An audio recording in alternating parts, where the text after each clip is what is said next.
Angkatan Reformasi dimulai pada tahun 1998 atau pada masa kepemimpinan pasca Soeharto. Seiring terjadinya pergeseran kekuasaan politik dari tangan Soeharto ke B.J. Habibie, lalu ke Kiai Haji Abdurrahman Wahid dan Megawati Soekarno Putri, munculnya wacana tentang sastrawan Angkatan Reformasi. Munculnya angkatan ini ditandai dengan maraknya karya-karya sastra, puisi, cerpen, maupun novel yang bertema sosial politik, khususnya seperti reformasi. Di rubrik Sastra Harian Republik misalnya, selama berbulan-bulan dibuka rubrik sajak-sajak peduli bangsa atau sajak-sajak reformasi. Berbagai pantas pembacaan sajak dan penerbitan buku antologi puisi didominasi sajak-sajak bertema sosial politik pada masa itu. Sastrawan pada Angkatan Reformasi mempertimbangkan keadaan sosial politik yang terjadi akhir tahun 1990. Perkembangan sastra pada era reformasi ini juga ditandai dengan munculnya para pengarang perempuan yang karyanya diapresiasi oleh banyak masyarakat dan para pengamat sastra lainnya.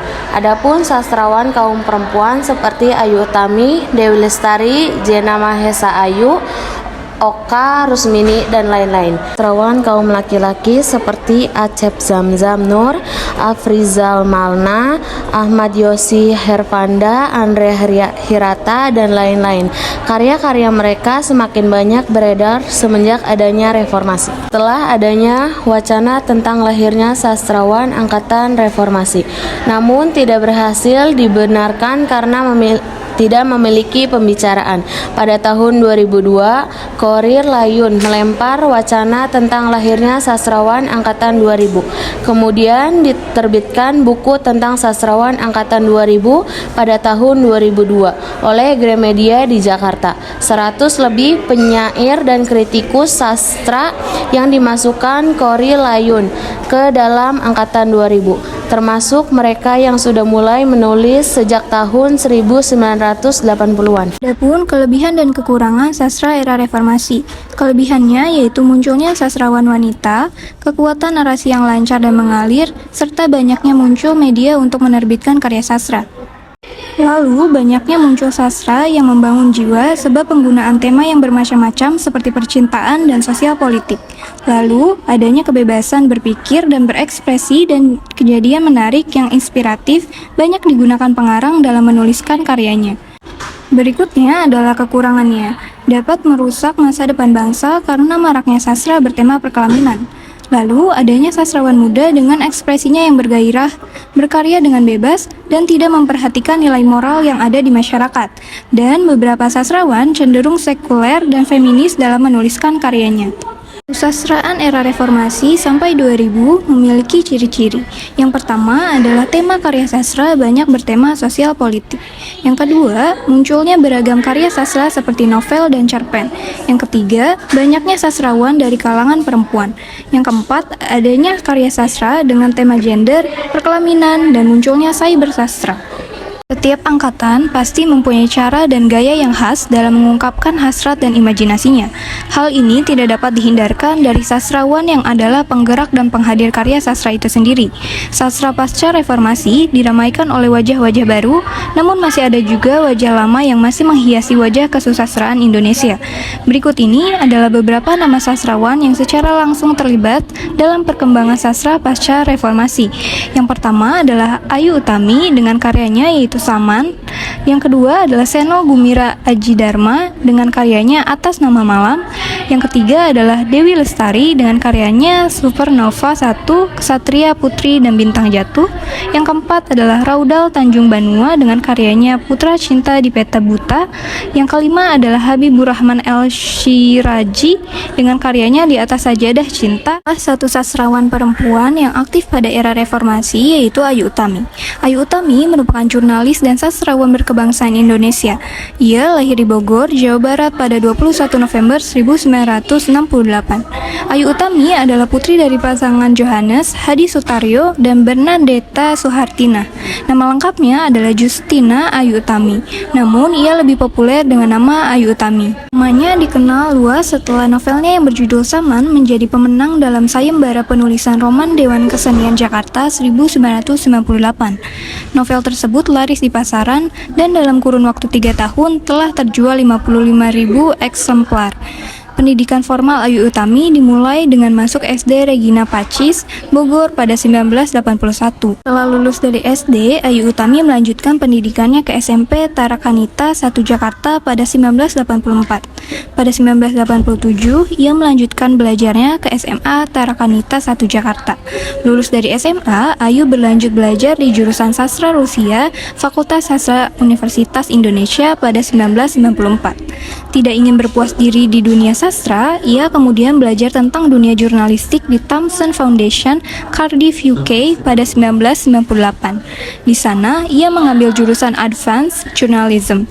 Tidak hanya itu, pada 1999, ia menjadi ASEAN Leadership Fellow program di Tokyo, Jepang. Ayu Utami mulai karirnya sebagai model dengan menjadi finalis gadis sampul majalah Femina pada 1990. Setelah itu, ia bekerja sebagai sekretaris di sebuah perusahaan pemasok senjata. Ayu Utami juga pernah bekerja di Hotel Arya Duta sebagai guest public relation. Hingga kemudian ia terjun ke dunia jurnalistik. Ayu Utami bekerja sebagai wartawan lepas di Matra, wartawan Forum Keadilan, dan wartawan di NR. Ia bahkan pernah menjadi anggota sidang redaksi Kalam, serta kurator teater Utan Kayu. Juga menjadi salah satu pendiri anggota Jurnalis Independen atau AJI. Pada tahun 1954, Ayu Utami termasuk karyawan yang ikut menandatangani Deklarasi Sinar Galih yang merupakan tonggak berdirinya AJI. Untuk itu, ia harus rela berpindah dari bagian redaksi ke bagian pemasaran di tempat ia bekerja, majalah Forum. Karirnya dalam dunia sastra itu ia mulai ketika ia mencoba mengirimkan cerpennya ke majalah humor. Setelah itu, ia kerap menulis cerita-cerita fiksi lainnya seperti Larung, Manjali, dan Cakrabirawa dan Bilangan Fu. Adapun karya-karya Ayu Utami seperti novelnya, yaitu Saman yang terbit pada tahun 1998, Larung pada 2001, Bilangan Fu pada 2008, dan Manjali dan Cakrabirawa pada tahun 2010.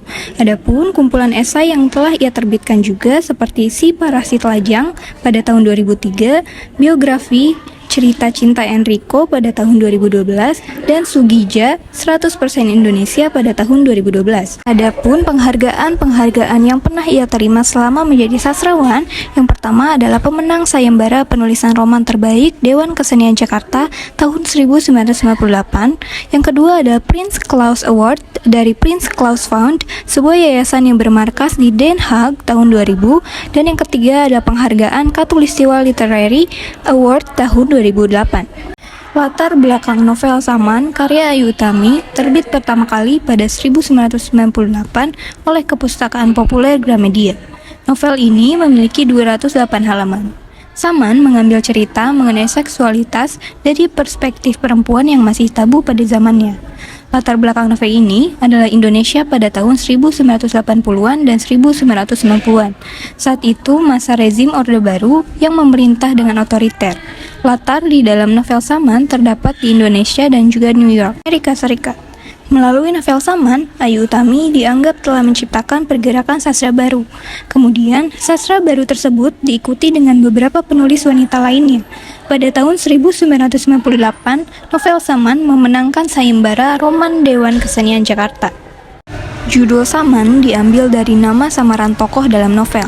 Novel Saman dilatar belakangi pada masa rezim Orde Baru pada tahun 1980 sampai 1990-an. Pada rezim tersebut terkenal dengan pemerintahannya yang otoriter. Saman bercerita tentang hubungan persahabatan di antara perempuan yang memunculkan tema seksualitas dari perspektif perempuan yang masih tabu pada masanya, hingga menimbulkan kontroversi.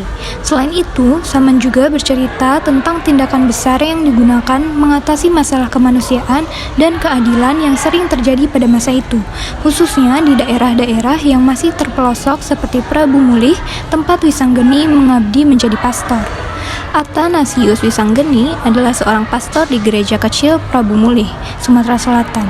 Wisanggeni pernah menjadi pembimbing rohani 4 wanita yang bersahabat dari SD sampai dewasa yang juga menjadi sorotan dalam novel ini, yaitu Yasmin Moninka, Laila, Sakuntala, dan Cho. Latar pertama dalam novel Saman berada di New York, Amerika Serikat. Laila sedang menunggu seseorang di Central Park. Seseorang tersebut adalah Sihar, lelaki yang ditemuinya dulu di pertambangan offshore yang terletak di Prabu Mulih. Laila pergi ke Prabu Mulih untuk mengambil beberapa chapter sebagai bahan ikan perusahaan yang mengontrak agensinya. Laila kagum kepada kepribadian Sihar saat pertama kali bertemu. Atas sikap berani Sihar untuk melawan atasannya. Saman adalah seorang aktivis lembaga swadaya masyarakat. Saman adalah nama samaran atau nama baru dari Wisanggeni untuk menghilangkan jejaknya dari kejaran aparat. Cerita Saman yang beralih dari seorang pastor menjadi aktivis hak asasi manusia mencerminkan semangat perubahan politik dan perlawanan terhadap ketidakadilan. Pergeseran ini menunjukkan bahwa orang-orang di dalam masyarakat mulai membangun kesadaran akan hak-hak mereka dan berjuang melawan ketidaksetaraan. Penggunaan nama samaran oleh tokoh utama Athanasius Wisanggeni atau yang dikenal sebagai Saman mencerminkan suasana ketidakamanan dan ketakutan di tengah pemerintahan otoriter. Pemilihan nama samaran menjadi strategi untuk menghindari kejaran aparat dan menunjukkan bahwa perubahan sosial memerlukan tindakan yang di luar norma. Novel Saman ini tidak hanya menggambarkan kegelisahan politik, tetapi juga kegelisahan sosial. Novel ini mengangkat tema seksualitas dari perspektif perempuan yang pada masanya masih dianggap tabu.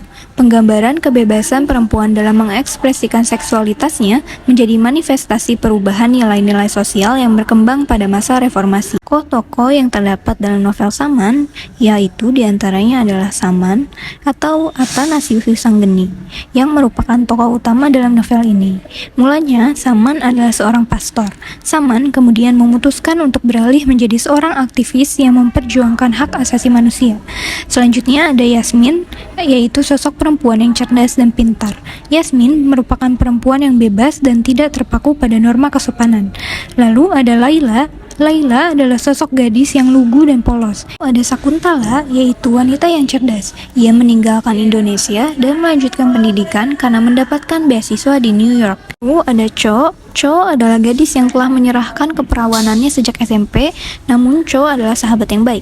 Dan yang terakhir ada Upi, yaitu seorang gadis yang memiliki keterbelakangan mental. Dalam novel Saman terdapat kelebihan, yaitu meskipun Saman merupakan novel klasik yang terbit di tahun 1998, Saman masih banyak diminati oleh para pembaca. Saman telah diterjemahkan ke dalam 8 bahasa asing, yakni Inggris, Belanda, Jerman, Jepang, Prancis, Ceko, Italia, dan Korea. Saman juga mendapat banyak pujian dari orang-orang terkenal. Contohnya adalah pujian dari Sapardi Djoko Damono dan Pramudia Anantatur. Dalam novel ini, Ayu Utami menggunakan bahasa yang sangat indah, penuh dengan kiasan dan perumpamaan. Namun saat membacanya, novel ini tetaplah terasa seperti membaca rangkaian kalimat ringan. Dalam novel ini juga terdapat kekurangan, yaitu Saman hanya bisa dinikmati dan berguna sejati hanya bagi pembaca yang dewasa, bahkan amat sangat dewasa, seperti yang dikatakan Y.B. Mangunwijaya, yaitu hanya orang dewasalah yang dapat memahami apa yang ingin disampaikan Ayu Utami, khususnya mengenai dimensi-dimensi politik, antropologi sosial, dan yang paling istimewa adalah agama dan iman. Ayu juga mengeksplorasi mengenai hubungan badan dengan sangat gamblang. Banyak kosakata vulgar seperti seks yang tidak bisa dibaca oleh remaja maupun anak di bawah umur. Oleh sebab itu, maka Saman hanya bisa dibaca oleh orang dewasa, tidak bisa dikonsumsi oleh semua kalangan. Saman menggunakan alur campuran, sehingga untuk membaca pemula akan merasakan kesulitan ketika mencoba mengikuti alur dan memahami apa yang Ayu maksud. Selanjutnya, Wiji Tukul sebagai salah satu sastrawan laki-laki di era reformasi. Wiji Tukul lahir 26 Agustus 1963. Bernama asli Wiji Widodo adalah penyair dan aktivis hak asasi manusia berkebangsaan Indonesia. Tukul merupakan salah satu tokoh yang melawan penindasan rezim pada masa Orde Baru. Namun, pada tanggal 27 Juli 1998, Tukul menghilang dan tidak diketahui keberadaannya sampai sekarang. Muncul dugaan bahwa Tukul diculik oleh militer bersama beberapa aktivis lainnya. Ia menghilang pada tanggal 10 Februari 1998, tepatnya ketika ia berumur 34 tahun. Status hilangnya sudah 25 tahun, 9 bulan, dan 24 hari. Pekerjaannya adalah penyair serta aktivis.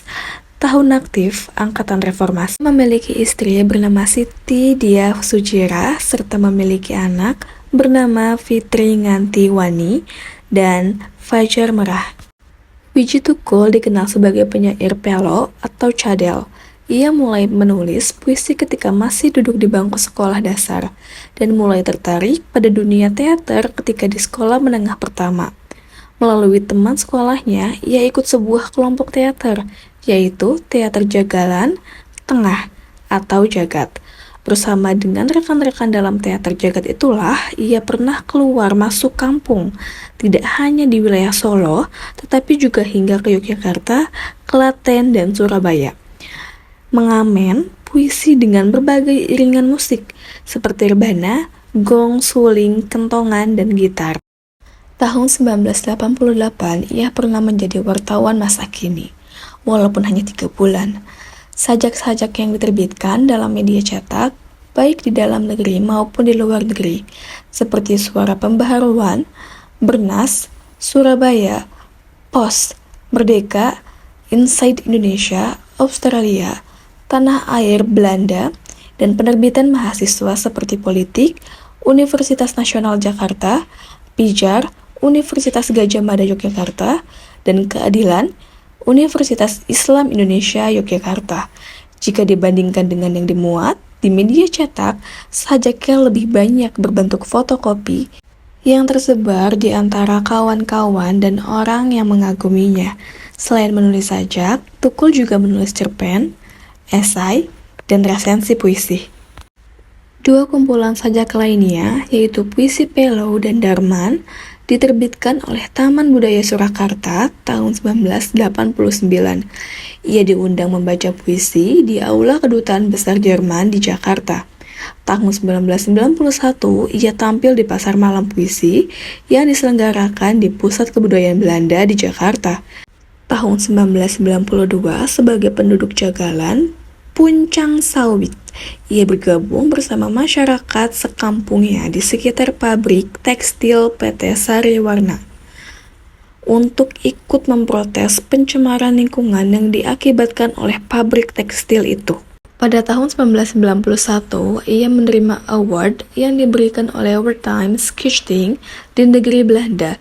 Bersama W.S. Rendra, Wiji Tukul merupakan penerima hadiah pertama sejak yayasan itu didirikan untuk menghormati sosiolog dan ilmuwan Belanda W.F. Wertheim. Wiji Tukul menghilang bukan berarti karya-karyanya pun ikut hilang juga. Bahkan karya puisinya semakin banyak digaungkan atau bahkan menjadi inspirasi bagi orang lain hingga saat ini. Hal ini pun tak luput dari perjuangannya menyampaikan puisi di berbagai tempat. Oleh karenanya, tak diragukan lagi kemampuan dalam berpuisinya. Untuk mengenang hal tersebut, ada 5 puisi karya Wiji Tukul. Yang pertama, ada Peringatan. Yang kedua, Istirahatlah Kata-kata. Yang ketiga, Kenangan Anak-anak Seragam. Yang keempat, Tanpa Judul. Dan yang kelima, Nyanyian Akar Rumput. Jika dilihat tanggal pembuatan puisi ini, yaitu 11 Agustus 1996, maka menunjukkan bahwa pada saat itu Tukul dalam masa pelariannya yang pertama. Wiji Tukul melakukan pelarian disebabkan ia dijadikan buruan pemerintah Orde Baru karena pemerintah menganggap pergerakan Wiji Tukul mengganggu keamanan negara. Dikatakan mengganggu karena puisi-puisi Tukul yang beraroma konfrontasi terhadap pemerintah. Pada baris pertama, Tukul ingin menggambarkan bagaimana kehidupannya yang dipaksa jauh dengan orang-orang terdekat. Berdasarkan paparan kesejarahan yang terdapat pada majalah Tempo, disebutkan beberapa kota yang menjadi tempat persembunyian Tukul, seperti Salatiga, Yogyakarta, Magelang, Jakarta, dan Pontianak. Sambil bersembunyi, ia terus terlibat aksi menentang pemerintah Orde Baru. Dalam pelariannya, Tukul menumpang di rumah teman-temannya. Bahkan dalam pelarian tersebut, Tukul menggunakan identitas samaran, antara lain Pulus, Kalimantan atau penjual bakso, Aloysius di Kalimantan sebagai rohaniwan, dan Martinus Martin di Kalimantan sebagai rohaniwan. Dengan demikian, semakin menguatkan penggambaran jarak antara penyair dengan orang terdekat kampung. Lirik selanjutnya yaitu tidak diajarkan di sekolah. Lirik tersebut bermakna bahwa bentuk-bentuk kegiatan yang menyudutkan nama baik pemerintah tidak diajarkan di sekolah. Yang diajarkan adalah kebaikan-kebaikannya saja. Hal ini dapat dikatakan sebagai usaha hegemoni pemerintah Orde Baru terhadap rakyat. Banyak cara yang telah dilakukan untuk memutarbalikkan atau bahkan menutupi sejarah. Salah satunya dengan membatasi buku-buku bacaan atau bahkan menjauhkan generasi muda dari referensi sejarah. Selanjutnya, bagian kedua diawali dengan "tapi aku ucapkan banyak terima kasih". Hal yang telah dilakukan oleh pemerintah terhadap dirinya justru dianggap dengan ucapan terima kasih. Ucapan terima kasih tersebut merupakan sindiran. Perlakuan yang dilakukan pemerintah terhadap para aktivis bukan sebagai alasan melindungi keamanan negara, namun sebagai bentuk penindasan. Penindasan akan kemerdekaan seseorang. Dari bait itu, seakan-akan Wiji Tukul ingin mengatakan bahwa perlakuan pemerintah terhadap dirinya yang disaksikan keluarga dan tetangga-tetangganya justru membenarkan anggapan tentang kesewenang-wenangan pemerintah terhadap rakyat kecil. Sesuai dengan isi puisi-puisi Wiji Tukul, hal ini juga digambarkan pada film dokumenter Istirahatlah Kata-Kata, yaitu seorang anak pertama Wiji Tukul yang melihat langsung penggeledahan. Keunggulan dari puisi Wiji Tukul itu bersifat lugas dalam menggambarkan kondisi masyarakat pada masa rezim Orde Baru. Sesuai dengan tujuan tulisan ini, yaitu untuk memfokuskan pada puisi Tukul sebagai cerminan kehidupan. Tukul sebagai pengarang sekaligus aktivis. Dari pembahasan sebelumnya, dapat diambil kesimpulan bahwa puisi berjudul tanpa judul dapat dikatakan sebagai cermin zaman. Hal ini dapat dibuktikan dengan membandingkan langsung pada referensi-referensi yang aktual. Referensi tersebut merupakan hasil wawancara orang-orang terdekat Wiji Tukul. Hasilnya adalah gambaran kondisi di zaman Orde Baru. Gambaran tersebut antara lain, pemerintah melalui militer dengan sangat mudah melanggar hak asasi manusia. Berikut ini merupakan dokumentasi Wiji Tukul ketika menyampaikan salah satu puisinya. Apa guna punya ilmu tinggi kalau hanya untuk mengibuli? Apa guna banyak baca buku kalau mulut bukan melulu? Di mana-mana